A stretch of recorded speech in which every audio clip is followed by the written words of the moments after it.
Okay. Good morning, everyone. I am going to hand it over to the first person that joined, which is Jennifer, to talk about Simons. Simons will be present at the conference as an exhibitor, as well as performing research.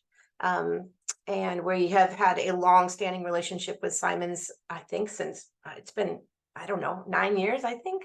And they have a bank of stem cells that they have made from blood samples that they've collected at our conferences over the years. Jennifer. Sure. Yeah. So Simon Searchlight, we've been collecting data from your groups, I think, since 2014, so 9 years. I was just looking at the numbers that, the SCN2A group continues to be one of our stellar groups in terms of the number of families signed up. We've got 292 families that have signed up at this point.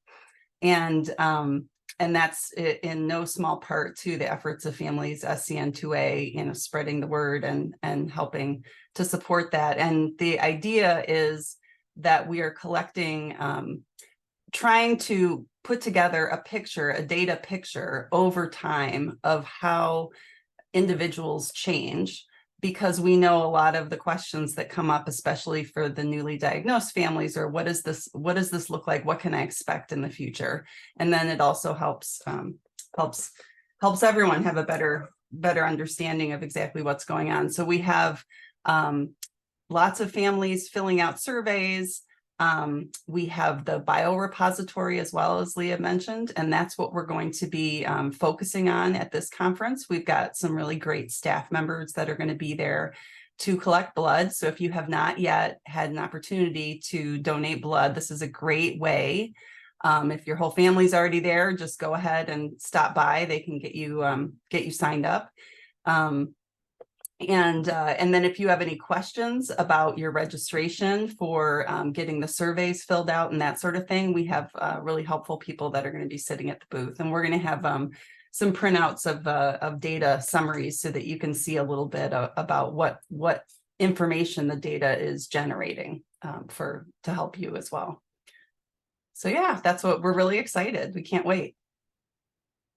Jennifer, there's been a few questions in the group that, and also in the emails that I've been sending out with all of the information to sign up. One is, if they've already given a specimen, can they reach out to you and ask you if their specimen was good, if it was used, if they should do another one, or should they just assume that they don't need to? If they're interested, that would be completely fine. I mean, occasionally it happens that we'll get a blood sample and it just isn't enough blood in the tube, that for some reason or another, it was a more difficult draw, or the blood wasn't flowing as well that day, that kind of thing. So it can happen occasionally. So it's not a bad idea to check in. I will put in the chat and I don't know if this, I'm assuming it shows up in the recording as well, but the email that you can email to check on the status, and they'll be able to help you out.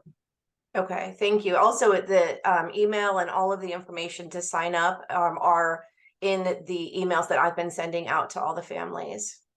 Great. Pam, you have your hand up. Do you want to ask a question? I do. Hi, Jennifer. Are you collecting loss of function or gain of function blood samples?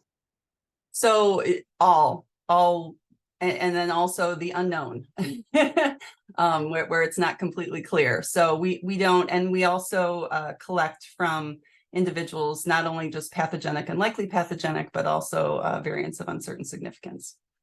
And then sort of a follow-up question. So my daughter is 3 and a little tiny.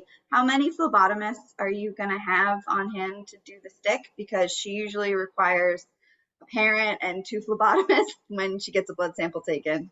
Oh, that's good. So all the, especially if you have experience with your kiddo, what works and what does not work, definitely give them a heads up. I believe the plan is to have 2 phlebotomists there, but we also have staff members from Simon Searchlight that are going to be helping to assist anyway, in terms of, the tubes and boxing things up and that kind of thing. So yeah, I think as long as you give them a heads up, they'll be able to help you with that. Caitlin, one other question that came up are you collecting control blood as well from parents or siblings?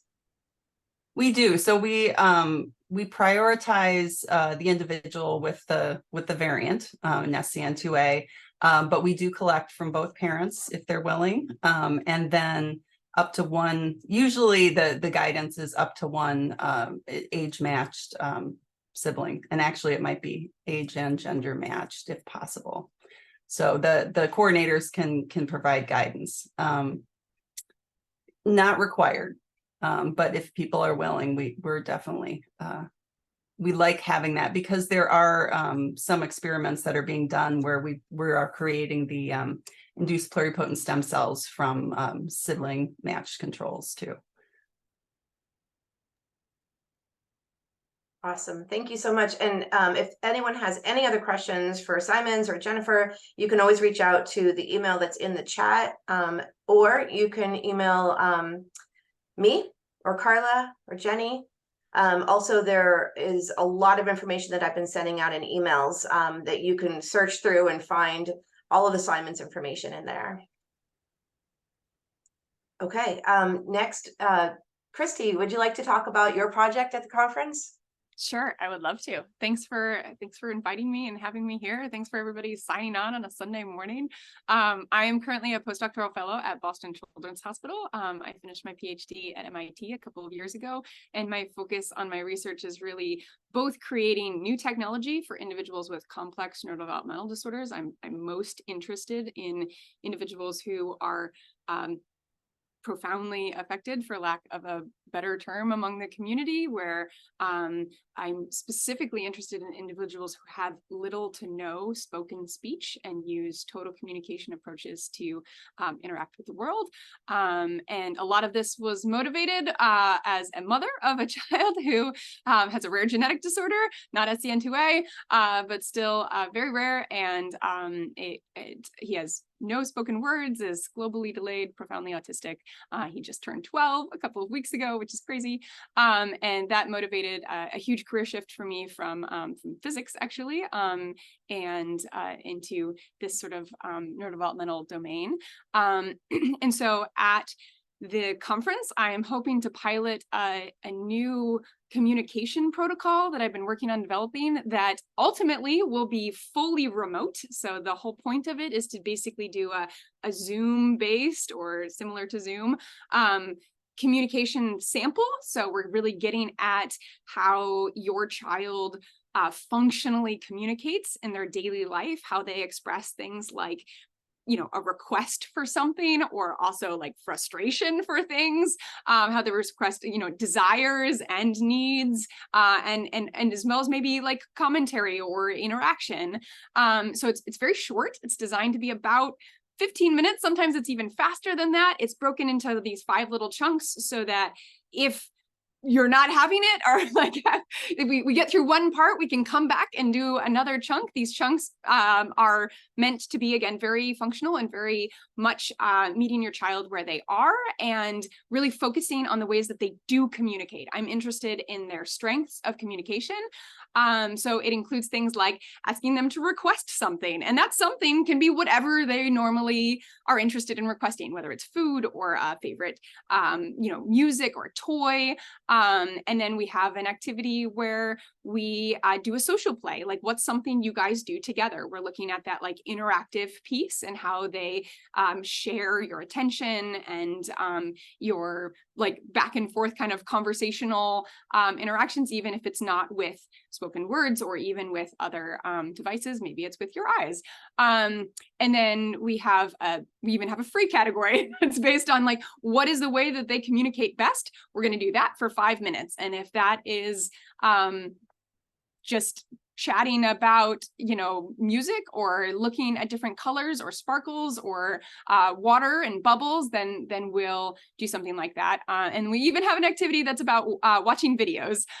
So it's really designed, again, to be things that you do in your daily life, highly personalizable, but we're asking similar questions across each individual so that we can look at questions, scientific questions across individuals, and hopefully create this as a clinical outcome measure for trials where we're really getting at kind of sensitive and subtle changes over time. I know personally, my son has stayed at the same like 3 questions on the violin for the last 10 years. And it's really frustrating, and it's really almost disheartening or like demoralizing some days, because he's changed and grown. He vocalizes, he makes sounds that are meaningful to me and my family, but are not captured on any assessments. He uses his AAC device in new ways over the years that are very subtle, that aren't necessarily like huge radical changes of words or phrases, but they're different to me. I really have designed this, he uses his hands and a few signs that he has in ways that we see changes, but again, are not typically captured. So the design of this study is really to look at how people are succeeding in their communication, and to do it in a kind of flexible way. So again, ultimately, this will be remote. We're piloting this for the very first time with SCN2A, thanks to Leah's email and invitation to be there with you guys at your conference. So I will be in a hotel room next door, kind of running this as a pseudo remote setup, but I'll be around, and we can like test it and make sure it's doing great. You'll have I'm going to even provide the camera, we'll have an iPad in front of you, and we'll also have some next to the room, so that if you go out of screen, or, we need to capture the AAC device or whatever, low tech, high tech assistive augmentative devices that you're using, we can get those, and we will count those. Those will be a big part of how we're kind of quantifying this communication for your individual.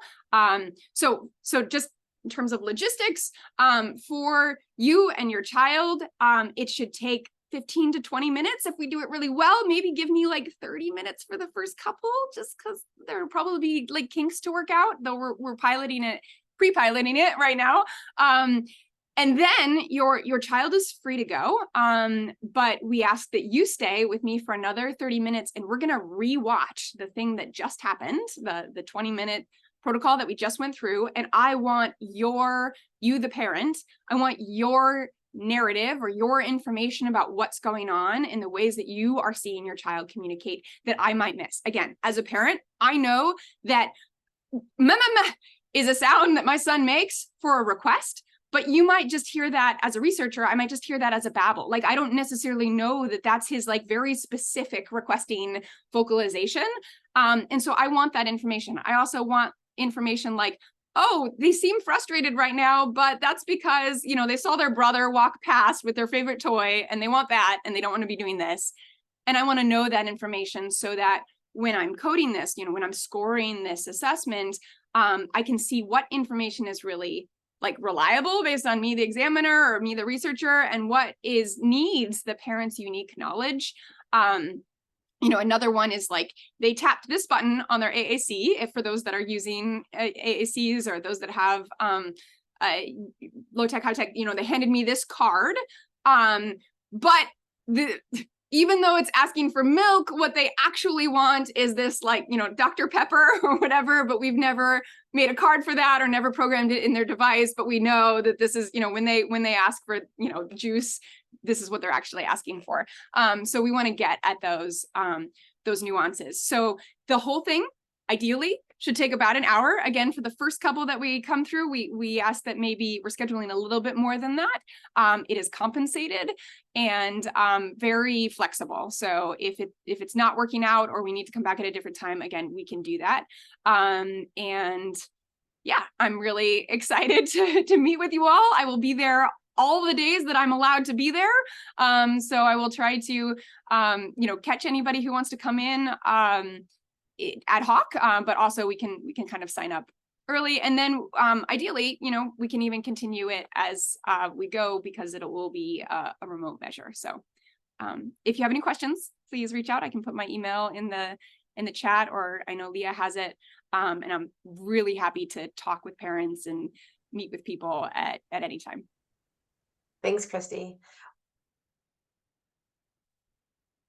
If nobody in here has questions, I can ask questions that I've heard in the group already or through emails.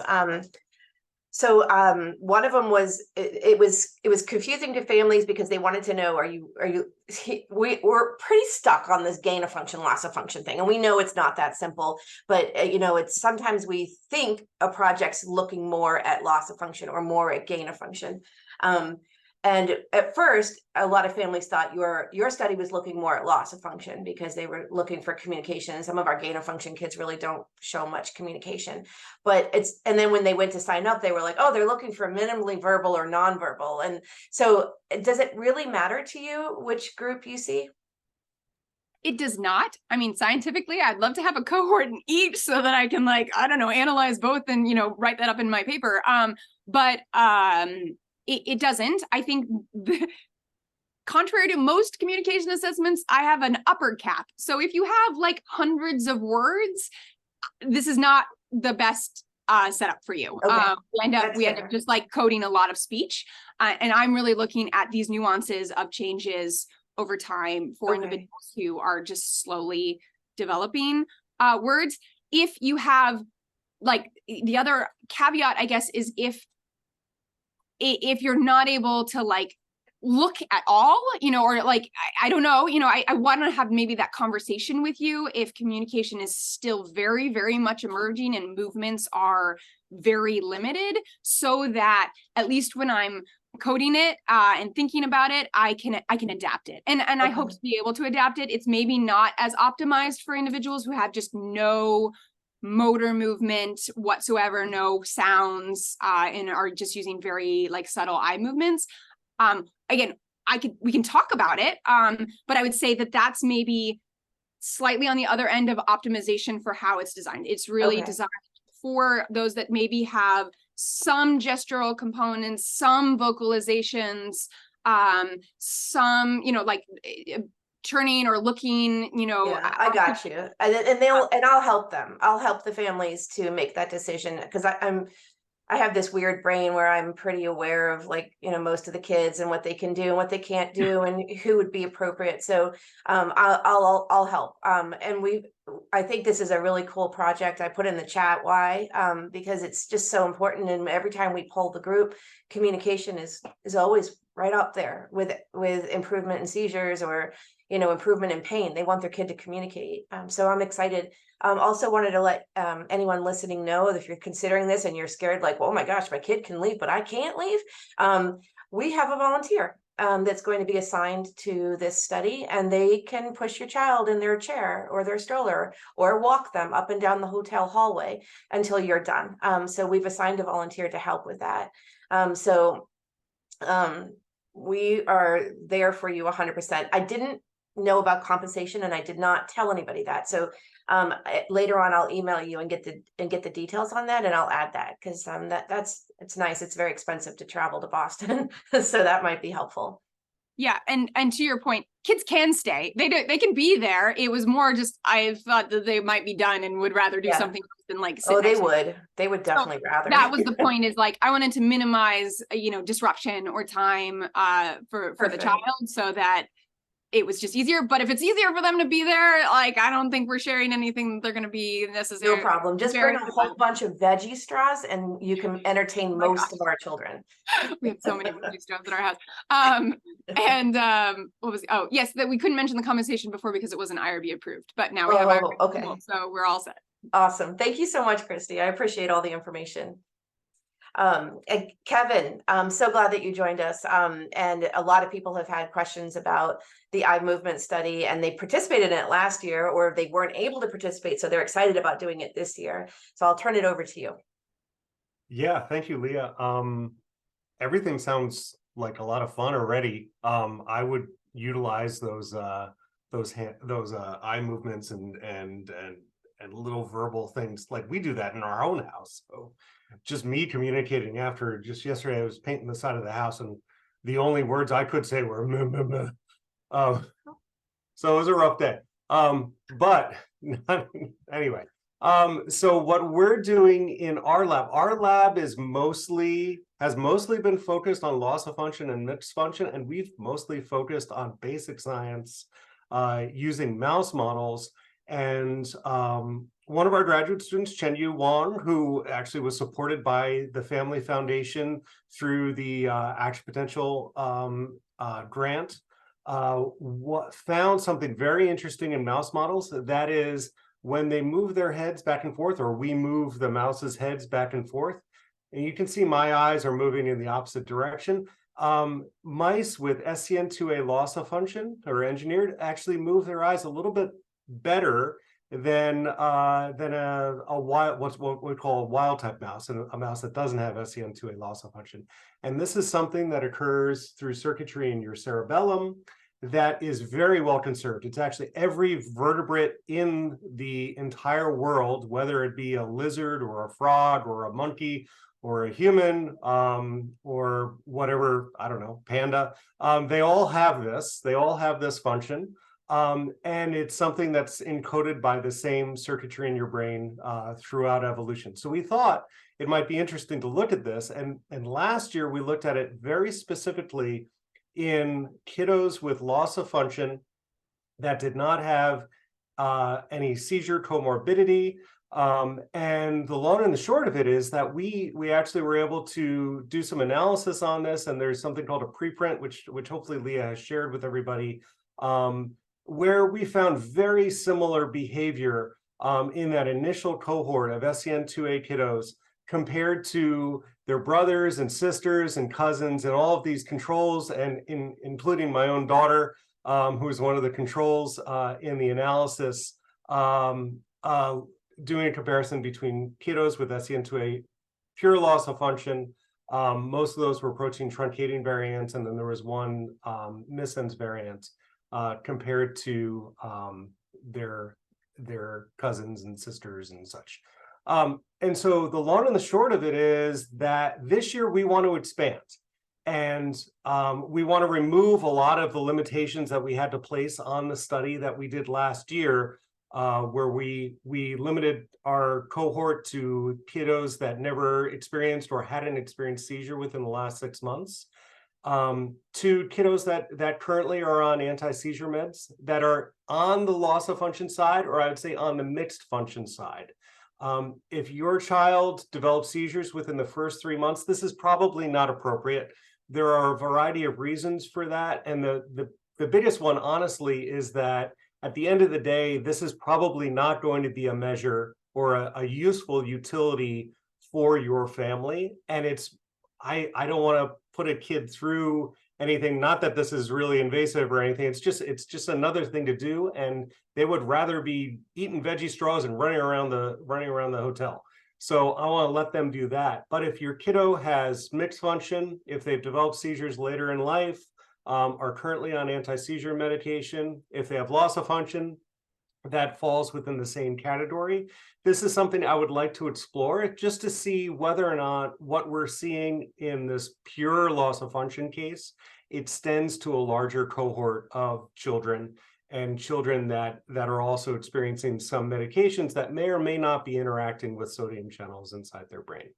Okay, so why are we doing this? And the real answer is that this potentially could be used as a biomarker. This is something that is easy to quantify, or relatively easy to quantify. As I move my eyes back and forth, I can measure the amplitude of those movements, and I can measure them relative to my head movement by just wearing a helmet, which has a little bit of a motion tracker on top of it, a little accelerometer that can measure how fast your head is moving back and forth. And this is something that's useful. Hopefully in the not too distant future, we could use this in very young children, to the point where it might actually provide an extra diagnostic that would give a pediatrician an extra clue that mom's right, and you really should pursue extra treatment or extra analysis on your child to see whether they fall into a certain category. But also it might be useful in terms of therapeutic interventions that are on the that are in the world right now. Sorry, it's it's early today. I'm not talking very well. Words no good. So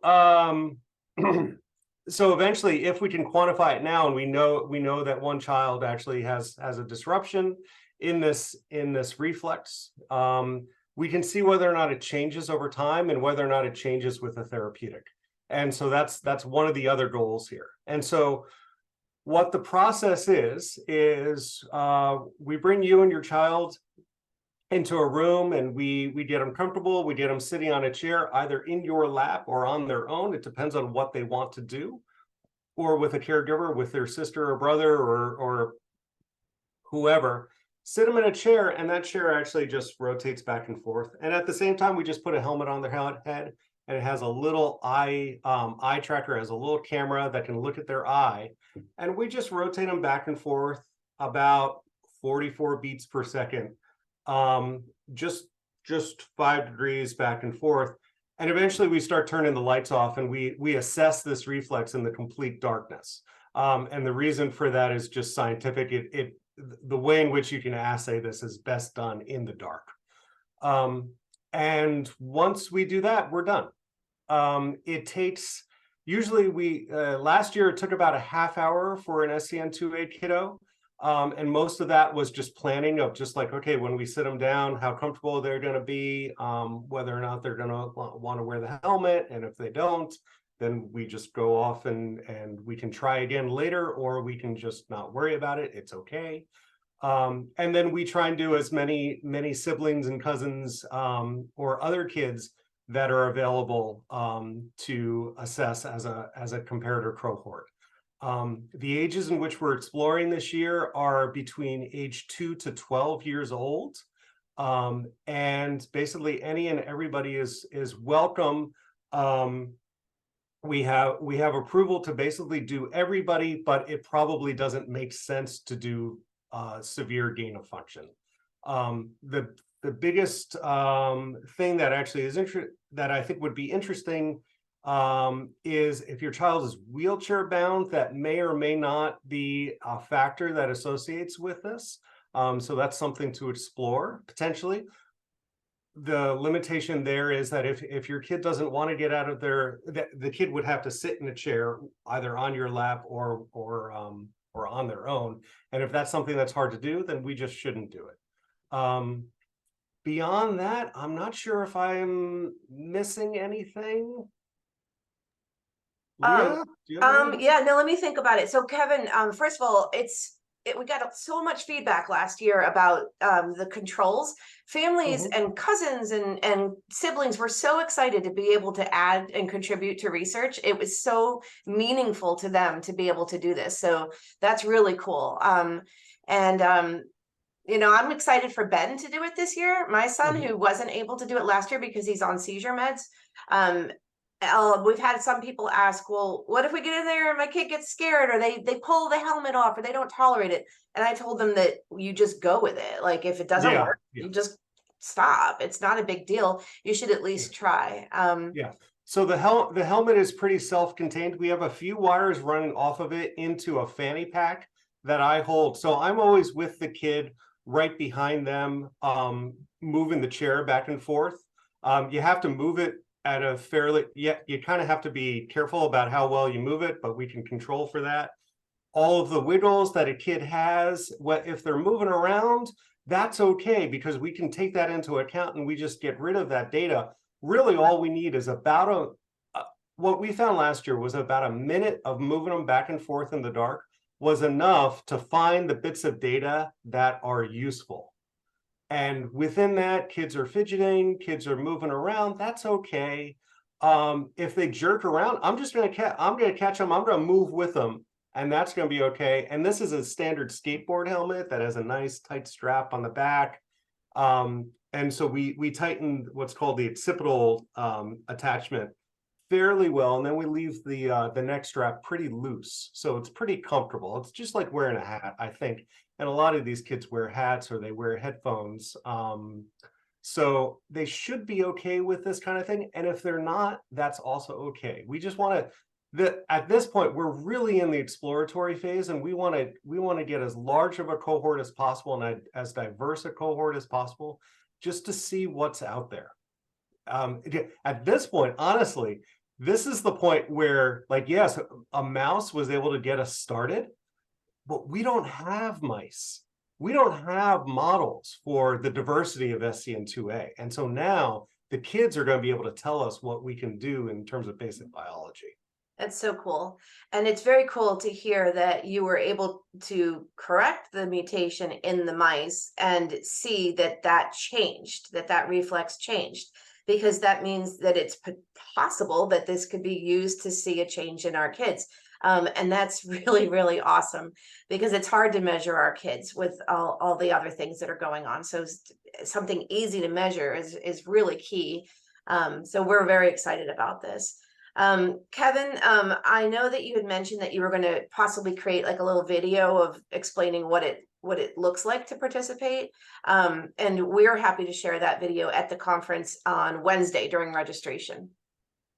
Okay, yeah, I'll do that this week. Okay, I still have the one that you did with the mice, but not with the, the one that you and Chen, Yeah, it's you more did a useful to while see back. what it looks like on a kid. Yeah. And then you can also recruit at the conference too. They don't Yes, have to yes. sign up ahead of time because there's Yeah, lots of people don't slots. have to sign up early. I would appreciate it if you did, just so we can schedule things, but that's okay. Schedules change, nap time comes around. You never know what happens. And so we can be very, very flexible. And we're going to be running this, I think, from Wednesday afternoon all the way through Friday, on a sort of first come, first served basis. And like I said, it takes about a half hour total for an SCN2A kiddo, and at most 15 minutes for a control kiddo. And most of that is answering questions. If they know what's going on and they want to just come in and do it, it'll take about 2 minutes. Okay. The other thing I forgot to mention is that those kids that we ran last year, including all of those siblings, we would absolutely love it if we could run them again. Okay. And the reason is that we want to know how this potentially changes over time. If it does, if it doesn't change over time, and how it evolves in individual kids. And so if you participated last year and you'd like to participate again, that would be absolutely lovely. You can add more stickers to our helmet. That would be the greatest thing. Okay. Okay. Thank you so much. This is going to be fun. I hope so. Caitlin has been doing EEGs on the SCN2A kids for years now. I think Ben has done it 3 times and he's going to do it a 4th time this summer. And so Caitlin, would you like to tell us a little bit about your study, just in case there's other families that haven't done it yet? Yes, and we, just like Kevin mentioned, we are interested in seeing kids again and again. So I'll put the link to our website here, and this is a place where families can also watch videos of what it looks like to have the net put on. We made a little hype video last year with some of our participants. So I recently moved to the University of South Carolina, but I've been doing this work since early days when I was at a postdoc at the Bernier Lab in Seattle. So some of you might have met me at that very first conference, or my first big conference in Seattle, where we were doing some of this work together with the Tiger study. So we are really interested in how we can use brain responses to kind of understand cognition. So even if individuals don't have that capacity or are non-speaking or minimally verbal, we can pick up on how the brain is responding to different things in the environment. So we control them by playing a bunch of sounds. We also look at resting state. And this is really helpful for us to just kind of get a sense on how individuals are understanding the world around them. And we spend a lot of time not only just understanding kind of the overall response, and we see some very clear links, and we're working with folks that do other kinds of animal models too, including fruit flies. And we're seeing kind of similar patterns across both fruit flies in particular and our kiddos when it comes to learning. And so how, as you hear repeated sounds over and over and over again, how are you understanding that this is maybe information that can be filtered out, that is not so important? So when we think about how our kids are just navigating the world, this is very important, right? So how new information comes to you and how your brain is kind of dealing with that new information. So we've kind of developed this auditory task. So it's, like I said, it's a bunch of sounds and weird noises occasionally. And we have a set of tasks. So we always get some just basic EEG information, where we just let the kid kind of relax and watch a tablet for a couple of minutes. We also have some movies that are usually not particularly interesting. So we're happy to even just kind of have a quiet environment, with our goal is to kind of have be like still and chill is kind of how I like to phrase it. So not too big of movements, because that'll change the recordings that we get. And then we'll play our kind of sound task. And then we actually have a new one where we're trying to get a better understanding of speech perception. And so just like Kevin said, if at any point in time, I think Chrissy said this too, like if at any point in time we're just kind of done, we're done. And that's totally fine. So even, a couple minutes of data, or even knowing that the kid didn't want to wear the hat, it's also okay. Like all of this is information. So the reason why I think it's helpful for you to see our videos is that our EEGs look very different than a clinical EEG. So we use this kind of wet net that has sponges, and it's all kind of fitted together. Like, so it is like netting, and it goes on in just a couple of seconds. So unlike having to glue individual electrodes, this is something where that kind of like the starting point to get to collecting data is actually very, very minimal. So our tasks could take anywhere between 5 to about 25 minutes. So we're booking for the conference 45-minute slots. We don't expect it's going to take 45 minutes. Hey, Ben.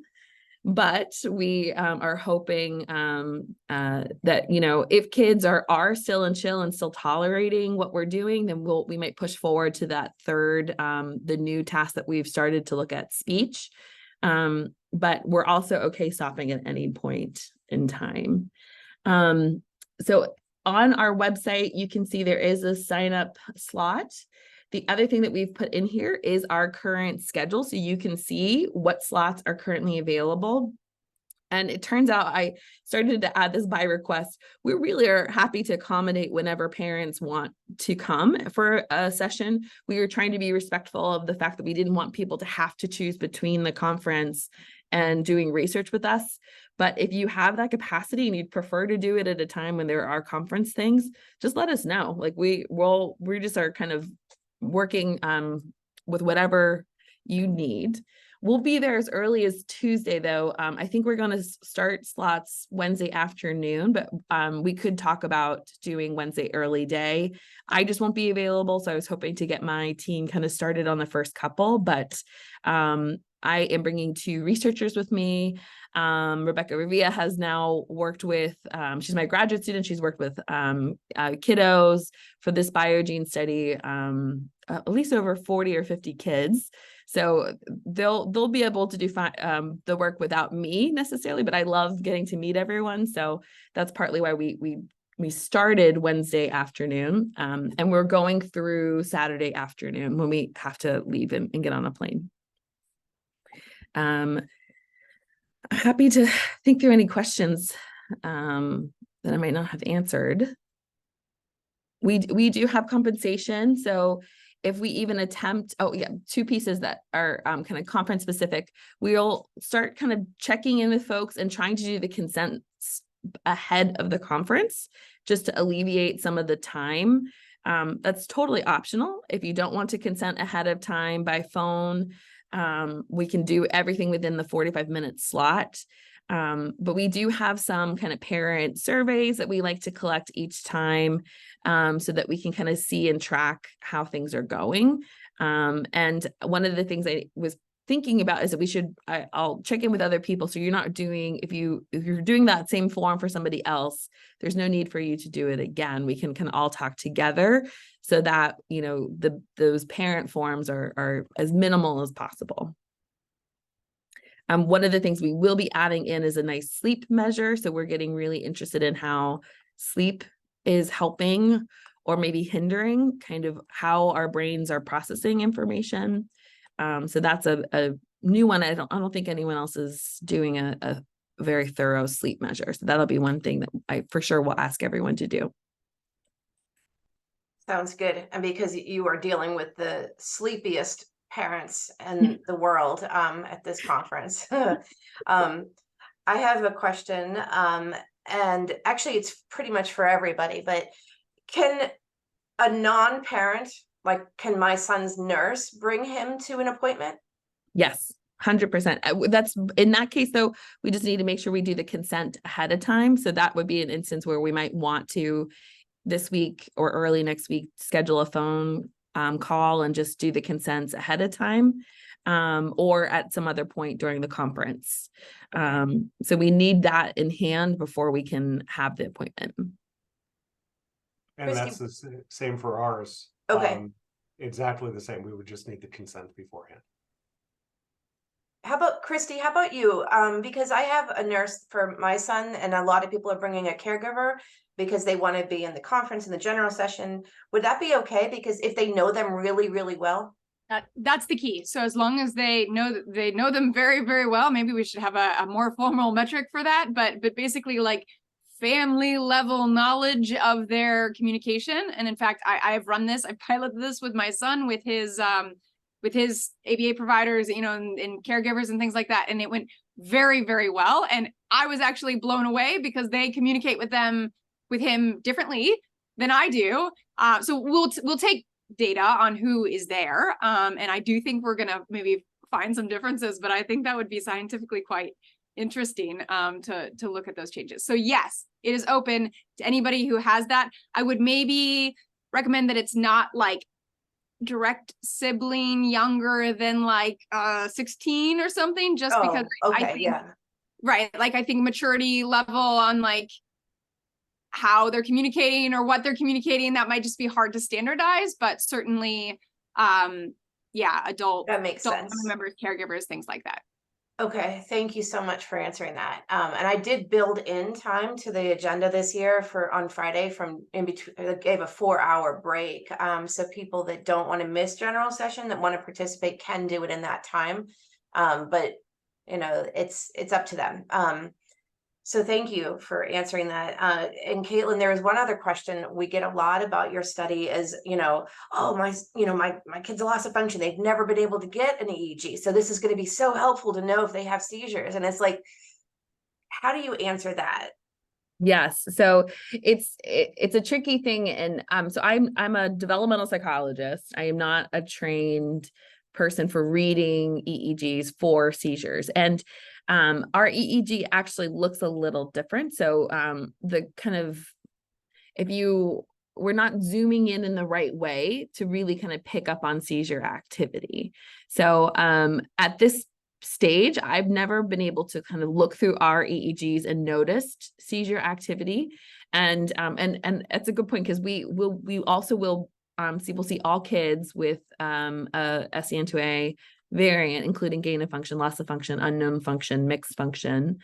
And even in our gain of function kids that are having regular seizures, I don't know that I could go through our EEG and circle the seizure activity. So that's something that we're working towards, building stronger partnerships with neurologists to potentially see if there would be a way to kind of do that together. It would be really important from a science perspective to know if you are in the middle of doing a cognitive task or a listening task and you have a seizure episode, even if it's brief, does that then change cognition? So that's of great interest to us. It's just not our expertise. So we're not going to be doing clinical readout EEGs. This is really like research focused.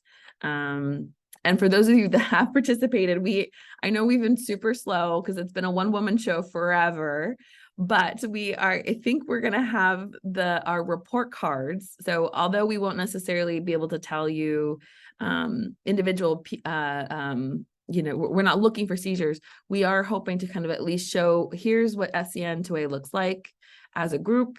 Here's what your kiddo's EEG looks like. And not necessarily have it be kind of clinically meaningful, but just to really show, this is what we're seeing. And we really are working towards making sure each and every data point counts. So we record over 128 channels every millisecond. I'm very interested in the natural history of the brain and how this is changing and how puberty is happening and shifting things around.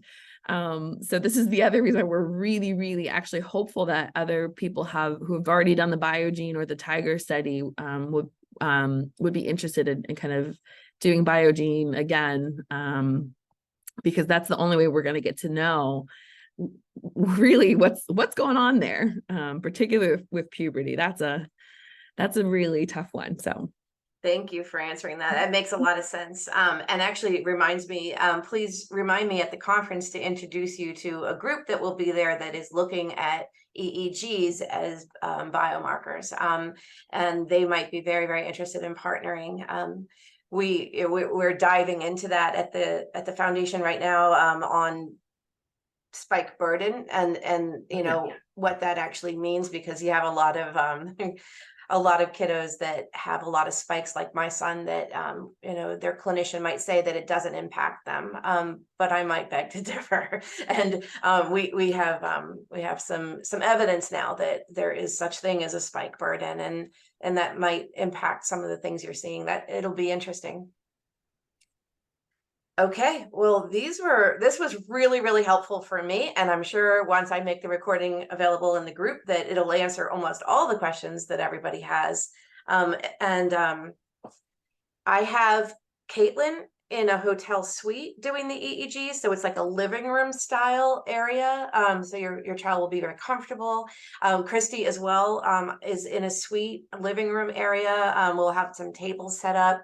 Kevin is in my office because he likes it really small and dark. The room, right? The room needs to be dark. Yeah, let's not get into that, Leah. Come on. And then Jennifer, I'm not 100% sure where they're doing the blood draws, but I think they made arrangements for that already. It's probably likely in a suite or a hotel room as well. And the blood draws are just Friday, is that right? They were originally going to be just Friday, but I've let the staff know that they can do it any day. And I'm getting signups now, and then I'll turn that over to the team so they can reach out and get that all scheduled. Got it.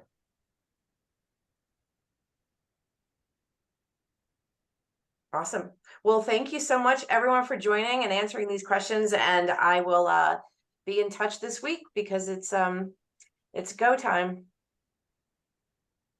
we're really excited. So thank you everyone for just your enthusiasm and being willing to participate in research.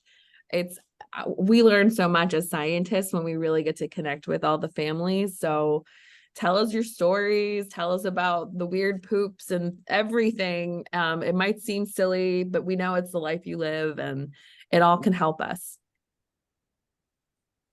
Yeah, I am so excited to meet the families and the community. And I also want to say, Leah, you're just like, I'm learning so much from your like organization and like masterful, like coordination of everything. So thank you for, putting all the time and energy. I know this is, and I know you're not alone. I'm sure there are many, many others. You're the one that I talk to most. Just all the extra effort that goes into planning this and inviting us and allowing us to be a part of this convention. So thank you for that time, and sorry for the music. My son is now. We can't hear it. Okay, it's very loud.